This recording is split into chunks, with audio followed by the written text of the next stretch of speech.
sometimes I get a little excited.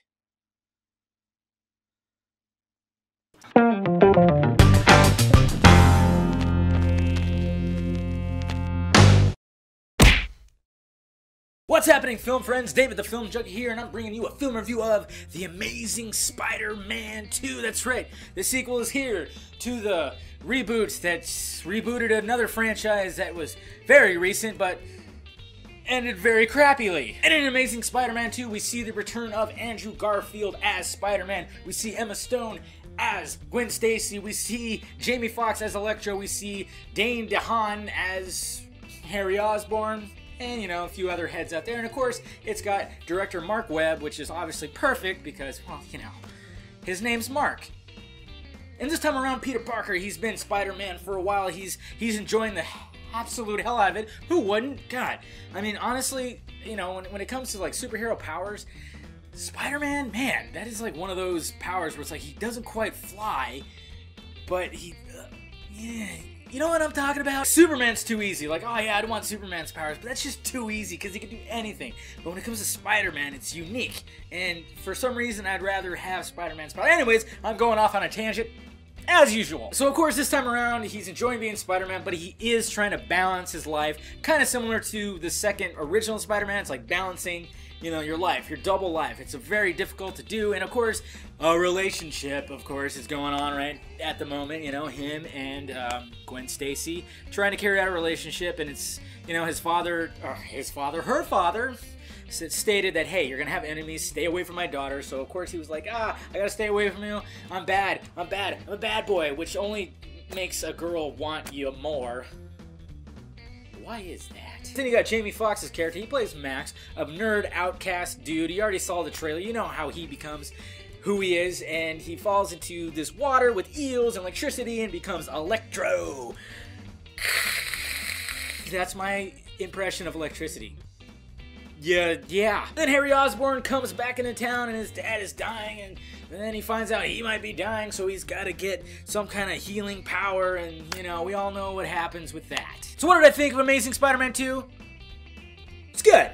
It was good. I enjoyed it. Very entertaining. The action sequences shot very well. I mean, that's obviously the best part of the movie is when he's doing his Spidey thing, flipping around, and see, I'm doing the thing again.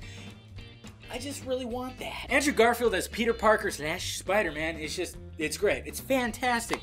I was not a fan of Tobey Maguire. I'm sorry. I never was. I mean, the very first Spider-Man movie was decent. Second one was really good. Third one blew buttholes. But, you know, I just never liked him as Spider-Man just because he was so baby and...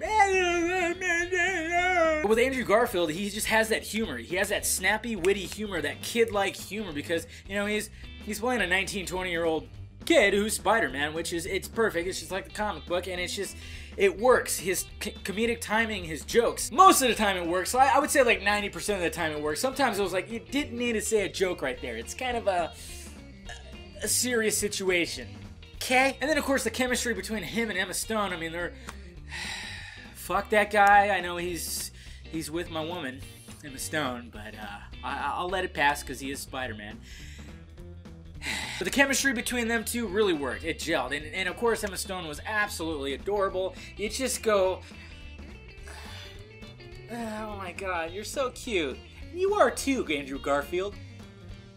Yeah, he kind of is. No homo, guys. I'm just saying. He plays a very great, like, awkward, jokey. I mean, I could see girls just going, oh my god, I wish I could find a guy like that, you know? It's like a sweetheart and can shoot webbing out of his fucking wrist. Jamie Foxx's Electro, it worked. I mean, the only thing that was, and I turned to my friend too and I went, are we watching Batman Forever? Because they really emphasize how obsessed he is with Spider-Man, and he's dorky, nerdy. It was very Edward Nygma, Jim Carrey, you know, remember in Batman Forever, how obsessed he was with Bruce Wayne, and all of a sudden he doesn't get his way, gets very pissed off, and then he seeks revenge on his once obsession. Dane DeHaan is so creepy, man. What is, that guy is like a creepy Leonardo DiCaprio. Am I wrong with that? He's just got really, he's crazy evil eyes, but he looks like Leonardo fucking DiCaprio. But he does a great job as Harry Osborn. And a lot of people were worried, like, oh my god, there's 3 fucking villains in this movie.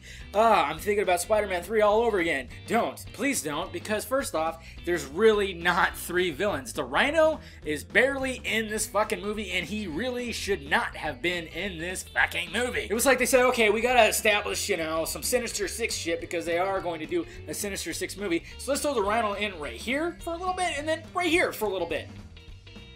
And he's gonna be in a Transformer. They could have did without the Rhino, but I can understand why they did it, and they do set up the Sinister Six relatively nicely. It's like, okay, yeah, oh, look at that, okay, I get where you guys are going. But Jamie Foxx as Electro, I mean, I kind of, when he became Electro, it was cool, and it was like, okay, and then it was like, well, then what? I honestly would have preferred to have more of the Goblin than Electro. Electro, when he became Electro, it didn't really go anywhere else. It just was kind of like, okay, I'm cool. I mean, he looked cool. I mean, don't get me wrong. It was a cool character. He looked cool even when he got his full-on outfit. I thought that was pretty nice. But I actually liked, and it's only really, you know, it's towards the end when you really see the Goblin and, you know, they're fighting. It's just, to me, that just seemed, oh yeah, there we go. That's really some fucking Spider-Man action right there. Spider-Man and villain action. It's just with Electro, it was cool too. I mean, there was some really intense and really visually pleasing scenes when it came to that. It just seemed like the character just had nowhere to go after, you know, he became electricity. Another gripe about the movie too, I mean, like I said, I mean, this movie was entertaining. I liked it, I really enjoyed it, but there was still, you know, it's not a perfect movie. It's just, you know, there's some things, they really concentrated on the love story really way too much, to borderline sappy, and I guess they're just, hey, let's keep those women in the seat because we all know the guys are here to see some. See, I'll keep doing this. They could have toned it down because it was like on again, off again, on again. It was getting kind of annoying, even though their chemistry was great. And then there was also an aspect of the story, which is his parents and why his parents left, what the secret is. And we already know the secret. We know what's going on. You find out a little bit more, but they emphasize that part of the story a little too much. They could have held it back, and that's what made this movie kind of really convoluted and just like, oh my god, there's so much, and the pacing is just going crazy right now. Yeah, the pacing kind of gets a little off because they're just trying to cram all this story, and they're bringing in his Ant-Man, you know, it's just like, wow, there's just way too much going on. They could have just left certain things out of it, or just pushed it back, like toned it down, concentrated more on the double life and the villains. But like I said, overall, it was entertaining as hell. It's great. If you like the first one, I actually like this one a little bit better than the first one, honestly. That was my opinion right there. So if you like the first one, I'm sure you'll like this one. Like I said, Andrew Garfield is just a great Spider-Man, great Peter Parker. I mean,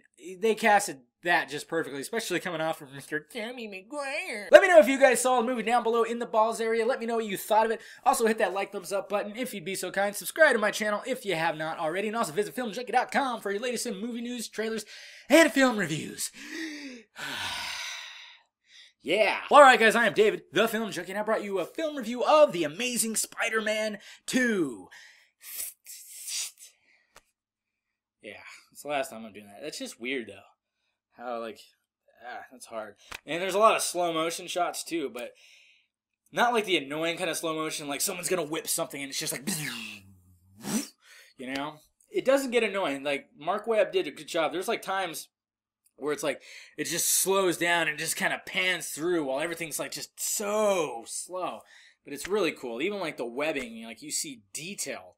Like you see the webbing, like almost look like a hand. Like it's like, and it's just like, it's like it's reaching out. It was really cool. Like, and also too, guys, there really isn't a secret scene for Spider-Man. There is a little scene for X-Men. Don't get excited. There's no crossover happening. Let's face facts here, folks. Fox and Sony, they have Disney Marvel to go up against. They need help. They are helping each other. Good job, guys. All right, talk to you later.